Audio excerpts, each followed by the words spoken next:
నమస్తే, welcome to our channel. Social మీడియాలో కొన్ని వార్తలు వైరల్ అవుతూ ఉంటాయి. ఆ వార్తలను చూసి మనం ఆందోళన చెందుతుంటాం కొన్నిసార్లు. ఇప్పుడు వైరల్ అవుతున్న అంశం ఏంటంటే, డిసెంబర్ 31 లోపు మన దగ్గర ఉన్నటువంటి రూ. 100, రూ. 5, రూ. 20 నోట్లు మార్పిడి చేసుకోండి అంటూ సోషల్ మీడియాలో ఒక వార్త వైరల్ అవుతుంది. డిసెంబర్ 31 తారీఖు లోపు అవి మార్చుకోవాలి. దానికి ఇంకా అందంగా దాంట్లో మ్యాటర్ ఏం చెప్తుందంటే, ఇది విత్‌డ్రాల్ కాదు. కేవలం నోట్ల మార్పిడే. పాత నోట్ల స్థానంలో కొత్త నోట్లు ఇస్తారు. 31 లోపు మార్చుకోండి అని చెప్పి రిజర్వ్ బ్యాంక్ పిలుపిచ్చినట్టుగా ఒక వార్త వైరల్ అవుతుంది. వాస్తవానికి ఇది నిజమా? అబద్ధమా? అనే విషయాన్ని ఒకసారి విశ్లేషించుకుందాం. నిజంగా ఆర్‌బీఐ రూ. 100 నోట్లు విత్‌డ్రా చేయదలుచుకుందా? పాత నోట్లను స్వీకరించి దాని స్థానంలో కొత్త నోట్లు ఇవ్వదలుచుకుందా? లేదా ఏదైనా ఒక సీరీస్‌ని క్యాన్సల్ చేసి విత్‌డ్రా చేసుకొని దాని స్థానంలో ఇంకేమైనా కొత్త నోట్లు ఇచ్చే ప్రయత్నం చేస్తుందా? అనేది మనం ఒకసారి విశ్లేషించుదాం. మనకు తెలుసు గతంలోనే నోట్లు రద్దు చేస్తూ రూ. 2000 నోట్లని ఆ స్థానంలో తీసుకొచ్చి వాటిని కూడా విత్‌డ్రావల్ చేసింది. ఆ విషయం మళ్ళీ ఇప్పుడు కూడా అదే రకంగా రూ. 100 నోట్లను, రూ. 5 నోట్లను, రూ. 20 నోట్లను విత్‌డ్రా చేస్తుందని ఒక వార్త వైరల్ అవుతుంది. ఈ వార్తలో ఎటువంటి నిజం లేదని ఆర్‌బీఐ వర్గాలు ప్రకటించాయి. అంటే సోషల్ మీడియాలో ఎలా క్రియేట్ అవుతుందో కానీ, నిజంగా ఇలాంటి వార్తలు సోషల్ మీడియాలో మాత్రమే వాట్సాప్‌లోనో, ఫేస్‌బుక్‌లోనో వైరల్ అవుతా ఉంటాయి కానీ నిజంగా ఇలాంటి వార్తలు ఏదైనా ఉంటే నమ్మాలా వద్దన్నప్పుడు అనుమానం వచ్చినప్పుడు మనకు అది మెయిన్ స్ట్రీమ్‌లో ఉందా లేదా అని ఒకసారి చెక్ చేసుకోవాలి.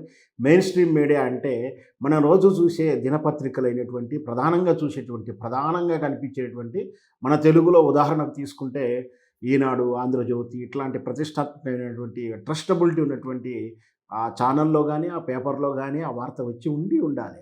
అలా కనిపించని వార్త మన సోషల్ మీడియాలో మాత్రమే కనిపిస్తుంది. ఖచ్చితంగా అది అనుమానించదగ్గదే. ఖచ్చితంగా అది ఫేకే. ఖచ్చితంగా అది నిజం కాదని మనం నిర్ధారించుకోవాలి. ఇట్లాంటి వార్తలు ఏదైనా మీకు అనిపించినప్పుడు ముఖ్యంగా మెయిన్ స్ట్రీమ్‌లో చెక్ చేయండి. లేదా మీరు కొంచెం విజ్ఞానవంతులై ఉంటే ఎలాగో అందరూ సెల్ ఫోన్ వాడుతుర్రు కాబట్టి దాంట్లో గూగుల్‌లో సెర్చ్ చేసి ఈజ్ ఇట్ రియల్ అని లేదా ఫ్యాక్ట్ చెక్ అని చేస్తే గూగుల్‌లో ఆ అంశం మీద చర్చ చేస్తే నిజాలు బయటకొస్తాయి. అఫీషియల్ వెబ్‌సైట్‌లో దాని గురించి క్లియర్‌గా ఫ్యాక్ట్ చెక్ చేసి ఉంటుంది. చాలా స్వచ్ఛంద సంస్థలు, చాలా మీడియా సంస్థలు ఈ సోషల్ మీడియాలో వైరల్ అవుతున్న అంశాల పట్ల వాళ్ళు ఫ్యాక్ట్ చెక్ చేసి ఇది నిజమా అబద్ధం కూడా చెప్తారు. అలాంటి ఫ్యాక్ట్ చెక్ అని రియల్ న్యూస్ అని చెప్పి కొన్ని వెబ్‌సైట్‌లు ఉన్నాయి. అందులోనే ఆ వార్త మనకు బయటికి కనిపిస్తుంది. ఇలాంటి అంశాల పట్ల నిజమా అబద్ధం అనేది క్లియర్‌గా చెప్తుంది. కాబట్టి ఇప్పటి నుంచే ఏదైనా సరే మీకు ఇట్లాంటి అనుమానాస్పదంగా గానీ, నమ్మాల్సిందా, నమ్మకూడదా అనిపించినప్పుడు ఖచ్చితంగా మెయిన్ స్ట్రీమ్‌లో ఉందా లేదా అని ప్రాథమికంగా చెక్ చేయండి.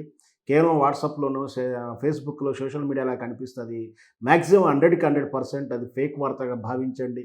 ఇంకా మీకు ఫర్దర్ స్టెప్ అది నిజమా కాదన్న తెలుసుకోవాలంటే మీరు గూగుల్‌లో సెర్చ్ చేసి ఫ్యాక్ట్ చెక్ అని లేదా రియల్ న్యూస్ అని మనం కొట్టడం లేదా ఆయా తాలూకా అఫీషియల్ వెబ్‌సైట్‌లో ఉందా లేదా అని అంటే ఉదాహరణకు ఇప్పుడు నోట్ల విషయంలో ఆర్‌బీఐలో అది వెల్లడించారా లేదని కూడా చెక్ చేసుకోవచ్చు. మొత్తం మీద రిజర్వ్ బ్యాంకు ఎలాంటి నోట్లని మళ్ళీ విత్‌డ్రా చేసే ఉద్దేశ్యం ఇప్పుడు గాని, భవిష్యత్తులో కాదని లేదని చెప్పి స్పష్టంగా పేర్కొనడం జరిగింది.